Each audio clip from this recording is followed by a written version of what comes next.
भूर्भुवस्सुवः तत्सवितुर्वरेण्यं भर्गो देवस्य धीमहि धियो यो नः प्रचोदयात्। ओम परमात्मने नमः।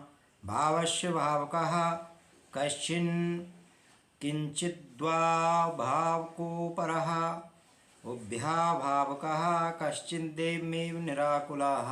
भावस्य भावरूप का, भाव का मानने वाला कश्चित कोई न नहीं, किंचित कुछ भी नहीं, भाव का मानने वाला ऊपरः अन्य है, उभा भावकः दोनों को ना मानने वाला, कश्चित कोई, एवमेव वैसा ही, निराकुल बिना किसी व्याकुलता के स्वस्थचित्त वाला।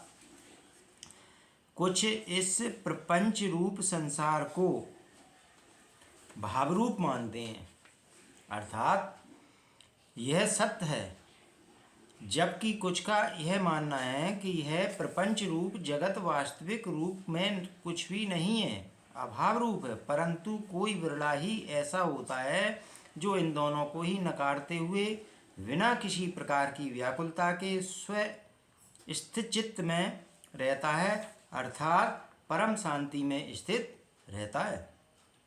कुछ मनुष्य ईश्वर को भाव रूप में मानते हैं, कुछ उसे अभाव रूप शून्य मानते हैं। आस्तिक ईश्वर को मानने वाला कहता है कि हे परमात्मा है, तो नास्तिकता कहता है कि परमात्मा नहीं है।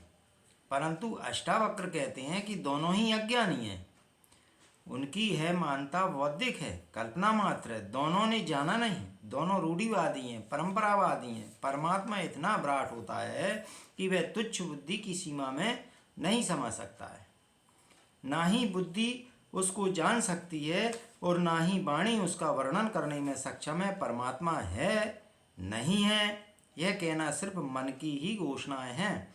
जिसने जाना नहीं और कहते हैं वे अज्ञानी होते हैं। जिसने जान लिया वह मौन धारण कर लेता है, क्योंकि उस परमात्मा का वर्णन करना अत्यंत कठिन होता है। इस कारण ही ज्ञानी न कभी यह कहता है कि परमात्मा है और ना ही कभी यह कहता है कि वह नहीं है।